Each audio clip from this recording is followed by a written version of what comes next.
दुनिया के सबसे खतरनाक कैदी। ये एक एक कैदी 50-50 आदमियों की जान ले चुका है। ये इतना ज़्यादा खतरनाक होता है, अगर आदमी सड़क पर इनसे टकरा जाए तो समझ लो कि उसने मौत से टक्कर ले ली। इनके बहुत बड़े ग्रुप्स होते हैं। जो आप मेरे पीछे देख रहे हैं वो दुनिया की सबसे स्ट्रिक्ट और सबसे बड़ी जेल है। इस मेगा जेल में 40,000 कैदियों की कैपेसिटी है। यहाँ वो कैदी हैं जिन्हें आप सबसे खतरनाक और अनसेफ इंसान मान सकते हैं। तुमने कितने लोगों की जान ली है? 5, 10, कितने? 50 से ज्यादा। MS-13 और बाकी कई गैंग्स। ये जानवर है, ये इंसान नहीं है। ये साइकोपैथ और सोशियोपैथ हैं, ऐसे लोग जिनसे आप यहाँ मिलने वाले हैं। हम सबसे खतरनाक कैदियों को देखने जा रहे हैं। स्वागत है सी कॉर्ट में, जो कैपेसिटी के हिसाब से दुनिया की सबसे बड़ी जेल है एल सल्वाडोर में। इसे सबसे खतरनाक क्रिमिनल्स को कैद करने के लिए बनाया गया है। जो यहाँ आते हैं वो जिंदा बाहर जाने की उम्मीद नहीं कर सकते। यहाँ से निकलने का कोई रास्ता नहीं है। तुम यहाँ से कैसे बाहर जाओगे? इस छोटे से देश जिसकी आबादी सिर्फ 60 लाख है, उसको इतनी बड़ी जेल क्यों चाहिए? वजह है खतरनाक गैंग्स।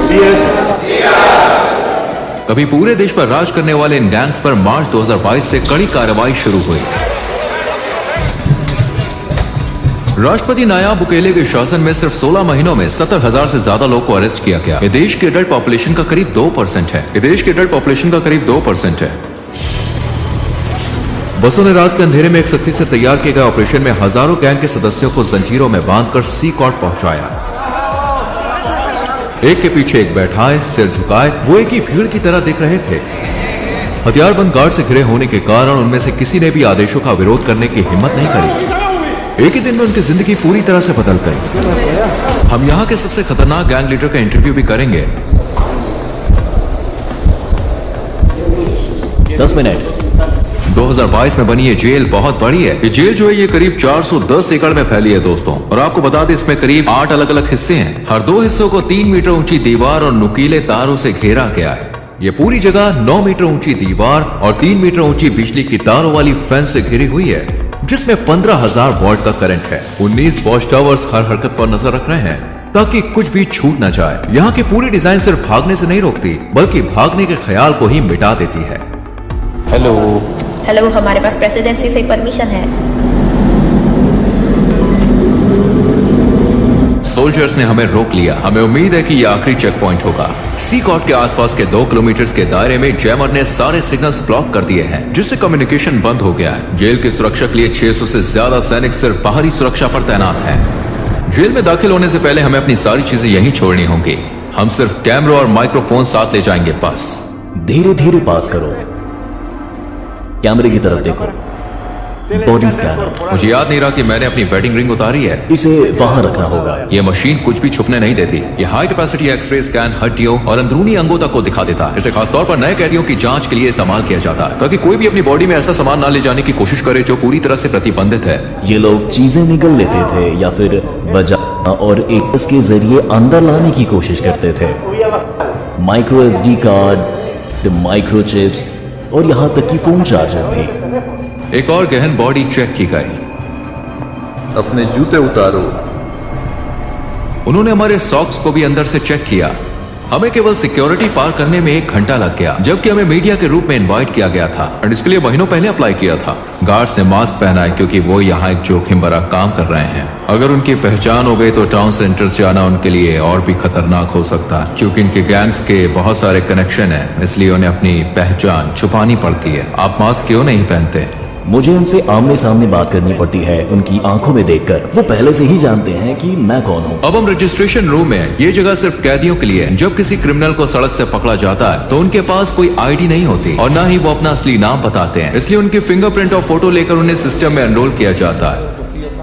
एक बार जब वो सी कॉर्ट का परमानेंट पार्ट बन जाते हैं तो वो अपने परिवार और प्रियजनों से हमेशा के लिए संपर्क खो देते हैं, क्योंकि फैमिली विजिट स्ट्रिक्टली मना है। ये भी ध्यान देने वाली बात है कि बड़ी कार्रवाई के दौरान कुछ मासूम लोग गलती से जेल में बंद कर दिए गए। नो कॉन्टैक्ट पॉलिसी की वजह से उनके परिवार को ये तक नहीं पता कि वो कहाँ हैं या जिंदा भी हैं या नहीं। कुछ के लिए ये डॉक्यूमेंट्री उनके गायब प्रियजन को देखने का पहला मौका हो सकता है। कैदियों के मॉड्यूल्स में जाने से पहले हम जेल के आर्मरी सेक्शन में गए। यह हिस्सा किसी भी संभावित दंगे के मामले में जरूरी है, क्योंकि यहाँ के क्रिमिनल्स दुनिया के सबसे खतरनाक क्रिमिनल्स माने जाते हैं। हम जो हथियार यहाँ इस्तेमाल करते हैं और वो T65 राइफल है, जो कि M16 राइफल जैसी ही होती है। हमारे पास 12 गेज शॉटगन भी है। सिग सॉयर राइफल हमें तंग जगहों में भी आसानी से काम करने देती है। जब क्रिमिनल्स को अरेस्ट कर बस में ले जाया जाता है तो उनके मूवमेंट को रोकने और ऑफिसर्स की सुरक्षा के लिए कई तरह की हथकड़ियां और जंजीरें लगाई जाती हैं। क्या यहाँ पे कभी दंगा हुआ? अभी तक कोई भागने की कोशिश नहीं हुई। यहाँ हमारे पास सबसे खतरनाक क्रिमिनल है। दंगा रोकने वाले गियर में सिर की सुरक्षा, फेस शील्ड, गर्दन की सुरक्षा, एंटी ट्रॉमा वेस्ट, पैरों की सुरक्षा, शिन गार्ड्स और एक शील्ड शामिल है। आमतौर पर जेलों में कैदी हाथ से बने हथियार जैसे चाकू या नुकीले औजार तैयार कर लेते हैं। उनकी पूरी सुरक्षा की जाती है। आप देख सकते हैं उनके पैरों की भी सुरक्षा होती है। क्योंकि जेल बहुत बड़ी है, हमें बस से जाना होगा। अब हम मॉड्यूल एरिया में एंटर कर रहे हैं। देश को सुरक्षित रखने के लिए सीकॉट में 1000 स्टाफ मेंबर्स काम करते हैं। ये लगभग इम्पॉसिबल है, लेकिन बस सोचिए अगर कोई कैदी इस किले नुमा जेल से बाहर निकल भी जाए तो जो छोटे छोटे पत्थर आप देख रहे हैं उन्हें जानबूझकर यहाँ रखा गया है। इन पत्थरों पर चलते ही आवाज होती है जैसे अलार्म बज गया हो। ऐसे में चुपचाप भागना नामुमकिन है। क्या उन्होंने भागने की कोशिश की? नहीं। क्या वो कोशिश कर सकते हैं? मुश्किल है, क्योंकि उन्हें कई सिक्योरिटी रिंग्स पार करने होंगे। सीकॉट को एक अलग अलग जगह पर अपनी पूरी इंफ्रास्ट्रक्चर के साथ बनाया गया है, जिसमें इलेक्ट्रिकल और सीवेज सिस्टम भी शामिल है ताकि बाहरी रोक टोक ना हो सके। अगर बिजली कट जाए या पानी की सप्लाई रुक जाए तो सिस्टम्स और पावर प्लांट से 1 हफ्ते तक काम कर सकते हैं। मुझे बहुत एक्साइटमेंट हो रही है। अब हम दुनिया के सबसे खतरनाक क्रिमिनल्स के आमने सामने होने वाले हैं। माहौल काफी तनावपूर्ण है। अब हम एक मॉड्यूल के अंदर जा रहे हैं। आप यहाँ तीसरे और चौथे मॉड्यूल को एक साथ देख सकते हैं। जो क्रिमिनल इनमें से किसी एक इमारत में घुसता है वो कभी इन दरवाजों से बाहर नहीं निकलता। कुछ ही कदमों में हम 2500 से ज्यादा कैदियों के बीच होंगे। यह ऐसा है जैसे कंट्रोल केओस के बीच कदम रख रहे हैं।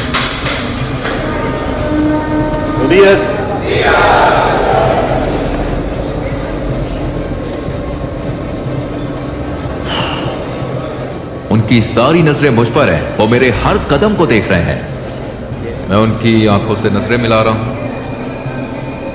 यहां इतने सारे लोग हैं, मेरे पास शब्द नहीं है। मुझे बहुत बेचैनी महसूस हो रही है। सभी कैदियों ने सफेद शर्ट, शॉर्ट्स और चप्पल पहनी होती है। उनके पास और कोई सामान नहीं होता। ज्यादातर कैदी मुश्किल से 20-25 साल के होते हैं और गंभीर अपराधों के लिए दोषी ठहराए गए हैं। इतिहास के सबसे कुख्यात क्रिमिनल के पास भी आमतौर पर 20 से 30 पीड़ितों का रिकॉर्ड होता है, लेकिन यहाँ कुछ कैदी सैकड़ों मासूम लोगों की जान लेने के लिए जिम्मेदार हैं। क्या मैं कैदियों से कुछ पूछ सकता हूँ? नहीं, बिल्कुल नहीं। अगर आपके कोई सवाल है तो मैं उनका जवाब दूंगा। अगर वो मुझसे बात करने की कोशिश करें तो आप क्या करेंगे? मैं उन्हें ऐसा करने नहीं दूंगा। वो जानते हैं कि अगर उन्होंने इंस्ट्रक्शंस को फॉलो नहीं किया तो उन्हें सजा मिल सकती है। मुझे जानने की उत्सुकता है कि इन ग्रुप लीडर्स में से किससे मेरा इंटरव्यू होगा। हमें इस पीली लाइन को पार करने की इजाजत नहीं है क्योंकि ये दुनिया के सबसे खतरनाक इंसानों में से हैं। हमारे और उनके बीच कोई सलाखें नहीं है और हर कोई जानता है कि यहाँ कुछ भी हो सकता है। इस मेगा जेल के 8 मॉड्यूल में से आपको बता दें हर एक में 32 सेल हैं। हर सेल में करीब 80 कैदी होते हैं, लेकिन ये संख्या 150 तक जा सकती है। जेल अभी अपनी पूरी क्षमता पर नहीं है, लेकिन फिर भी हर कैदी के पास केवल 0.5 स्क्वायर मीटर्स की पर्सनल जगह है। कैदियों को ना तो कोई वेंटिलेशन मिलता है और ना ही सेल के बाहर चलने का कोई आंगन। यहाँ हर कैदी को इतनी लंबी सजा दी गई है जिसको आप इमेजिन भी नहीं कर सकते। एक चीज जो नहीं बदलती वो ये है कि ये कैदी कभी भी बाहर नहीं जाएंगे और कभी सूरज की रोशनी नहीं देख पाएंगे। जेल के अंदर बाहर आने जाने की इजाजत केवल स्टाफ और कभी कभी मीडिया को है।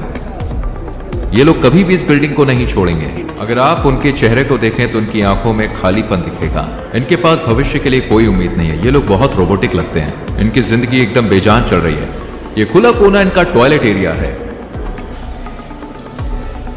80 कैदियों के लिए यहां सिर्फ 2 टॉयलेट है। ये काफी अपमानजनक है। इनका पूरा कॉन्फिडेंस और अनुशासन यहां तोड़ दिया जाता है। जहां ये टॉयलेट करते हैं वहीं पर ये नहाते भी हैं। खुद को साफ करने के लिए वो प्लास्टिक के डायपर्स और एक ही बेसिन का इस्तेमाल करते हैं। उनकी सेल में पीने के लिए सप्लाई नहीं है, इसलिए उन्हें पीने के पानी के लिए एक नीले बैरल पर निर्भर रहना पड़ता है। जहां कैदी सोते हैं वो है मेटल के बंक बेड, न तकिया और न ही गद्दा। हर कैदी को सिर्फ जरूरत भर का सामान मिलता है। एक सफेद चादर, एक यूनिफॉर्म, मोजे, चप्पल और एक तौलिया, बस यही। ये कैदी अपने 4 लेवल वाले बंक बेड पर पूरा दिन बिताते हैं। इन्हें ऐसे ठूस कर रखा गया है जैसे गोदाम में सामान रखा जाता है। स्वच्छता और अनुशासन के लिए कैदियों के बाल हर 2 हफ्ते में जेल स्टाफ द्वारा काटे जाते हैं। लंबे बाल या दाढ़ी सिर्फ गंदे ही नहीं होती, बल्कि इनसे तेज धार वाली चीजें भी छुपाई जा सकती है। चलो देखते हैं। अपनी शर्ट उतारो और यहाँ लाइन में खड़े हो जाओ। अब ये अपनी शर्ट्स उतार रहे हैं। ये कैदी कभी MS-13 और बोरियो 18 गैंग्स का हिस्सा थे जो एल सल्वाडोर के मोहल्लों पर राज करते थे। इन 2 दुश्मन गैंग्स ने सालों तक लोकल लोगों से पैसे वसूले और उन्हें बहुत तकलीफ दी। यहाँ बोरियो 18 और MS-13 दोनों गैंग्स एक ही सेल में हैं। हाँ बिल्कुल, पूरा मॉड्यूल ऐसा ही है, सभी इसी तरह रहते हैं। बाहर अगर कोई दूसरे के इलाके में जाता है तो उसे बुरी तरह से मारा जाता है, लेकिन यहाँ वो आखिरी सांस तक एक साथ रहते हैं। ये एक दूसरे पर हमला किए बिना कैसे रहते हैं? इन्हें साथ रहना सीखना पड़ता है। यहाँ ये जेल में है, सड़क पर नहीं। ज्यादातर कैदियों के शरीर पर यहाँ तक कि चेहरे पर भी टैटू है जो उनकी गैंग की वफादारी को दिखाते हैं। MS-13 के लिए टैटू में आमतौर पर शुरुआती अक्षर या नंबर 13 होता है। दूसरे गैंग के मेंबर 18 या 666 जैसे निशान इस्तेमाल करते हैं जो 18 तक जोड़ते हैं और शैतान का प्रतीक माने जाते हैं, या रोमन नंबर्स का इस्तेमाल करते हैं। चेहरे पर गैंग टैटू होना इस बात का साफ संकेत है कि वो संगठन के सबसे बेरहम और बड़े मेंबर्स में से एक है। सड़क पर ऐसे व्यक्ति से टकराना मौत को सामने देखने जैसा है। मकड़ी के जाल का टैटू रिप्रेजेंट करता है कि व्यक्ति न्याय व्यवस्था के जाल में फंसा है और लंबी जेल की सजा काट रहा है। शैतान के सींग वाला टैटू अंधेरे का प्रतीक है जो इन लोगों के शैतान की पूजा करने को दर्शाता है। कुछ तो यहाँ तक दावा करते हैं कि उन्होंने अपने काम शैतान के आदेश पर किए हैं। आंसू की बूंद वाला ये टैटू दर्शाता है कि उस व्यक्ति ने किसी की जान ली है। अगर 3 आंसू हैं तो इसका मतलब है कि उन्होंने इतने लोगों की जान ली है कि उनको अब इस चीज की गिनती भी याद नहीं है। अभी हंसो बाद में रो वाक्य वाले जो मास्क हैं या फिर जो जोकर के टैटू हैं, वो ये संदेश देते हैं कि मुश्किलों में भी मजबूत रहो और परिणामों का सामना बाद में करो। क्या ये सभी लोग वाकई में इतने ज्यादा बुरे हैं? ये किसी और ही लेवल पर है। सबसे खतरनाक क्रिमिनल जो अपनी मानसिकता कभी नहीं बदलेंगे। अगर आप ऊपर की ओर देखें तो वहां एक कैटवॉक एरिया है। गार्ड्स लगातार इस ऊंची जगह से कैदियों पर नजर रखते हैं। अगर कुछ भी संदिग्ध होता है तो वो तुरंत कार्रवाई करते हैं। इसके अलावा कैमरों का एक बहुत बड़ा नेटवर्क हर कोने पर 24/7 नजर रखता है ताकि कुछ भी छूट न जाए। मॉड्यूल्स को दिन रात रोशनी से भर कर रखा जाता है। जब सूरज ढल जाता है तब भी लाइट्स हर वक्त जलती रहती है। कैदियों पर लगातार नजर रखी जाती है। मुझे लगता है ये यहाँ होने वाली सबसे मुश्किल चीजों में से एक है। जब वो सोने की कोशिश करते हैं तो अपनी आंखों को रोशनी से बचाने के लिए तौलिए से ढक लेते हैं। यहाँ पर एक पादरी बाइबल से कैदियों को देके कुछ महत्वपूर्ण पाठ पढ़ा रहे हैं। वहीं दूसरी तरफ कुछ कैदी फिजिकल एक्सरसाइज कर रहे हैं। एक ट्रेनर भी मौजूद है। ये इकलौता समय है जब ये कैदी अपनी सेल से बाहर आते हैं। ये गतिविधियां हथियारबंद गार्ड्स की नजर में हफ्ते में कुल 1 घंटे के लिए होती है। इस तरह की एक्टिविटी प्रति सप्ताह टोटल 1 घंटे के लिए होती है। बाकी पूरा समय ये अपनी सेल में बंद रहते हैं। ये एक रोटेटिंग शेड्यूल है। जगह की कमी के कारण सभी कैदी एक ही दिन बाहर नहीं आ सके। यदि कैदी सेल के बाहर होते हैं तो ऐसे में क्या कभी कोई बड़ा हंगामा हुआ है? अब तक कुछ नहीं हुआ। जब भी हमारा कैमरा किसी सेल पर फोकस करता है तो अक्सर हम किसी कैदी को चुपचाप कुछ शब्द बोलते हुए देखते हैं। जेल की सलाखों के पीछे भी गैंग के मेंबर बाहर ऑर्डर्स भेजने की कोशिश करते हैं। एक कैदी ऐसा ही कर रहा था। उसका मैसेज ब्लॉक करने के लिए सेंसर कर दिया। ये गैंग सभी भी काफी ताकत रखते हैं। अफवाह है कि ये मासूम लोगों को निशाना बनाकर बदला लेने का प्लान बना रहे हैं। इसके जवाब में अधिकारियों ने चेतावनी दी है कि वे कैदियों पर और सख्त कदम उठाएंगे। अगर उन्होंने ऐसा किया तो उन्हें जेल में खाना नहीं मिलेगा। मैं कसम खाता हूँ वो एक दाना चावल भी नहीं खाएंगे। फिर देखते हैं वो कितने दिन टिकते हैं। यहाँ कैदियों को दिन में 3 बार सुबह, दोपहर और रात का खाना मिलता है। नाश्ते में आम तौर पर चावल और बीन्स होते हैं और रात के खाने में भी यही होता है। दोपहर के खाने में सफेद चावल और पास्ता मिलता है। यहाँ कोई न्यूट्रिशन वाला खाना जैसे चिकन या मीट नहीं दिया जाता। ये है आज का लंच।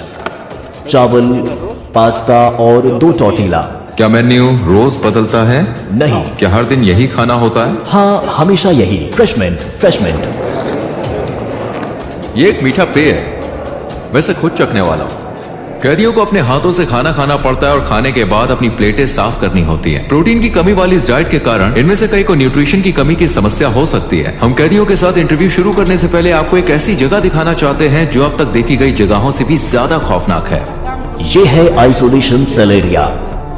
जब कैदी कानून के मुताबिक कोई नियम तोड़ते हैं तो उन्हें इन आइसोलेशन सेल्स में भेजा जा सकता है। कानून मुझे इन्हें 15 दिनों तक यहाँ रखने की इजाजत देता है। इन सेल्स के दरवाजे पूरी तरह से बंद होते हैं। इस ग्रिड से मैं इन्हें देख सकता हूँ और पहचान सकता हूँ कि अंदर कौन है। यहीं पर हम इन्हें खाना देते हैं और दरवाजा खोलने से पहले हथकड़ी लगाने के लिए इस स्पेस का इस्तेमाल करते हैं। स्वागत है आइसोलेशन सेल में। अगर कोई कैदी मिसबिहेव करता है तो उसे यहीं भेजा जाता है। वो ये नहीं जानता कि कितना समय हो चुका है या उसे और कितनी देर तक यहाँ रहना होगा, दिनों या हफ्तों तक। वो इस कंक्रीट के बिस्तर पर सोता है बिना बाहर निकले। वो बाहरी दुनिया से पूरी तरह कटे होते हैं, अकेले केवल अपने ख्यालों के साथ। देखिए यहाँ पर पीने के लिए एक बेसिन है, यहीं से वो पानी लेते हैं और यहीं वे टॉयलेट करते हैं। पीने के पानी का बेसिन और टॉयलेट पास पास हैं। टॉयलेट हाल ही में इस्तेमाल किया गया है और गंदा दिखता है, जिससे लगता है कि सेल का हाल ही में इस्तेमाल हुआ है। उनके पास रोशनी के लिए इकलौता ये छोटा सा छेद है, जिससे मुश्किल से सूरज की रोशनी अंदर आती है। यही छेद ताजी हवा का भी इकलौता साधन है। आपके हिसाब से आइसोलेशन रूम की सबसे मुश्किल बात क्या है? अंदर आप अपने हाथ भी नहीं देख सकते। जब कोई कैदी आइसोलेशन में होता है तो जरूरी है उसके पास पढ़ने को हो जो उसका दिमाग शांत रख सके, लेकिन यहाँ कुछ भी नहीं मिलता। चाहे कोई क्रिमिनल कितना भी कठोर क्यों ना हो, अकेलापन उन्हें तोड़ देता है। ये हमारे यहाँ के क्रिमिनल्स के लिए जरूरी है जो कभी खुद को भगवान मानते थे। ये लोगों का जीना मरना तय करते थे। वे माफी मांग सकते हैं और शायद भगवान उन्हें माफ कर दे, लेकिन यहाँ न्याय होना चाहिए क्योंकि इतने सारे पीड़ितों के लिए वो यही डिजर्व करते हैं। अब हम साइको नाम से मशहूर कैदी का इंटरव्यू लेने जा रहे हैं। उसका 34 साल का क्रिमिनल रिकॉर्ड है और पिछले 25 साल से वो एक संगठन में बड़ी पोस्ट पर रहा है। 10 मिनट। इस कैदी के चारों ओर सुरक्षा सुनिश्चित करने के लिए 12 गार्ड्स भी काफी नहीं है। मास्क उतारो। तुम्हारा नाम क्या है? मेरा नाम मार्विन आर्नेस्टो है। तुम्हारी उम्र कितनी है? मैं 41 साल का हूँ। तुम 41 के नहीं लगते, तुम ज्यादा से ज्यादा 35 के लगते हो। ये अच्छी बात है कि तुमने कहा, क्योंकि मुझे तो बड़ा महसूस होता है। क्या मैं तुम्हारे टैटू देख सकता हूँ? MS-13। तुमने इस क्राइम ऑर्गेनाइजेशन को कब ज्वाइन किया? 2004 में, लेकिन मैंने क्रिमिनल रिकॉर्ड 11 साल की उम्र से शुरू कर दी थी। तुमने पहली बार इस रास्ते पर कैसे कदम रखा? जब किसी के पास सिर्फ माँ होती है और माँ काम पर जाती है तो आप सड़क पर सहारा ढूंढते हो। आप किसी को ढूंढते हो जो आपकी मदद कर सके। मैंने सोचा और मेरी माँ गरीब है, मुझे जूते चाहिए, मुझे कपड़े चाहिए, और मैंने चोरी करना शुरू कर दिया। फिर मुझे एक पिता की तरह कोई चाहिए था क्योंकि मैं अपने पिता के साथ बड़ा नहीं हुआ, और मैंने गैंग ग्रुप ढूंढ लिया। मैंने एक हत्या की और एल सल्वाडोर आ गया अपनी जिंदगी बदलने की कोशिश करते हुए। लेकिन यहाँ और गैंग्स थी और मैंने वही करना शुरू कर दिया और मैं फिर पकड़ा गया। मैं हमेशा ऐसा इंसान रहा हूँ जो अपने मन में ठान ली गई चीजों को पूरा करना चाहता था, और मैंने वो सब कुछ किया जो मुझे करना था। लेकिन देखो, मैं यहाँ हूँ। शैतान अपने लोगों को ऐसे ही इनाम देता है। क्या सच है कि इस क्राइम ऑर्गेनाइजेशन में शामिल होने के लिए किसी की जान लेनी पड़ती है? हाँ, पहला शिकार शायद तुम्हारे किसी रिश्तेदार का ही होता है। मुझे सच में याद नहीं है कि कितने लोगों की जान ली थी, लेकिन हाँ, क्योंकि तुम्हें अपनी गैंग के लिए इलाका हासिल करना होता है। मैंने अपनी माँ, अपने पिता, अपने बेटे, सब कुछ यहाँ गैंग्स की वजह से खो दिया। मेरा मतलब है मैं USA में अपने परिवार के साथ एक बेहतर जिंदगी जी सकता था, लेकिन तुम जानते हो हमने गलत फैसले लिए। यही इसका नतीजा है। इसलिए मैं युवाओं से कहता हूँ, अरे स्कूल जाओ, अपने माँ और पिता की बात सुनो। वो जिंदगी मत जियो जो हम जी रहे हैं। इससे बाहर निकलने का कोई रास्ता नहीं है। तुमने कितने लोग की जान ली है? 5 या 10? कितने? नहीं, अगर तुम जेल में मेरे बाद के समय की बात करो तो शायद 50 से ज्यादा। कभी कभी ऐसा करना पड़ता है। वक्त के साथ तुम इतने निर्दयी और पत्थर दिल कैसे बन गए? मैं सच में सवाल का जवाब नहीं दे सकता। सिकोट में रहते हुए अपने परिवार को कभी ना देख पाने के बारे में तुम्हें कैसा लगता है? मुझे बहुत बुरा लगता है, क्योंकि मैंने अपने बेटे को आखिरी बार तब देखा था जब वो 5 साल का था, और अब वो 21 साल का है। मैं उसे देखना चाहता हूँ, मैं उसे कहना चाहता हूँ, सुनो, वो गलतियां मत करना जो तुम्हारे पिता ने की। एक बेहतर जिंदगी की तलाश करो। जिन लोगों को तुम्हारे कारण नुकसान हुआ वो भी अपने प्रियजनों को कभी नहीं देख पाएंगे, और तुम भी अपने परिवार को नहीं देख सकोगे। किसी को याद करने की भावनाओं से कैसे निपटते हो? मुझे बुरा लगता है कभी कभी। जैसे मैंने बताया, मैं अपने बिस्तर पर लेटता हूँ और बहुत सी चीजों के बारे में सोचता हूँ। कभी कभी मैं रोता हूँ और कहता हूँ, तुम्हारे जिंदा रहने की प्रेरणा क्या है? एक दिन अपनी जिंदगी बदलना और भगवान को पाना। मैंने भगवान से कहा, मुझे माफ कर दो, मुझे माफ कर दो जो मैंने किया। ठीक है, आखिरकार हमने सूरज की रोशनी देखी और सच कहूं सीकॉट ऐसी जगह है जहां आप कभी भी नहीं जाना चाहेंगे, यहाँ तक कि एक विजिटर के तौर पर भी। लेकिन जिन लोगों ने सल्वाडोर के मासूम लोगों को शिकार बनाया, ये अब उनका हमेशा का घर बन गया है। इन क्रिमिनल्स ने निर्दोष लोगों का जीने का हक छीन लिया और अब वो इसकी कीमत चुका रहे हैं। सल्वाडोर की सरकार का मैसेज साफ है, अब अपराध बर्दाश्त नहीं किया जाएगा और सजा बेहद सख्त होगी। एल सल्वाडोर में सबसे ज्यादा हाई रेट लाइफ कॉस्ट या फाइट्स की वजह से चरम पर एक साल में हर 1 लाख लोगों में से 104 अपनी जान गंवा देते थे। पिछली सरकारों ने इन गैंग्स के साथ दोस्तों समझौते किए, लेकिन इससे हमेशा के लिए शांति कभी नहीं आई। हालांकि मौजूदा सरकार का मेथड कंट्रोवर्शियल है, लेकिन 2023 तक ये नंबर तेजी से गिरकर 1 लाख में 2.4 हो गया, जिससे सल्वाडोर पहली बार दुनिया के सबसे सुरक्षित देशों में शामिल हो गया। अब तक के नतीजे साफ हैं, शहरों में शांति लौट आई और मोहल्लों में सुकून देखा जा सकता है। लेकिन उन लोगों का क्या जो गलत तरीके से जेल में डाले गए? क्या ये सही न्याय है या केवल अपराध को काबू में रखने का तरीका? क्या ये एक परमानेंट समाधान है या फिर सिर्फ एक टेम्परेरी उपाय? फिलहाल देखिए, हम आपको बताते हैं जवाब साफ नहीं है और दुनिया इसे ध्यान से देख रही है। इस डॉक्यूमेंट्री को देखने के लिए धन्यवाद। अगली बार फिर मिलेंगे। सब्सक्राइब करना ना भूलें। रोहित सैनेट यहाँ था। फ्रेंड्स, कैसी लगी आपको ये वीडियो? कमेंट सेक्शन में अपनी राय का इजहार ज़रूर करें। अगर आप चैनल पे नए हैं तो चैनल को सब्सक्राइब लाजमी कर दें, वीडियो को लाइक कर दें और अपने दोस्तों तक शेयर लाजमी करें।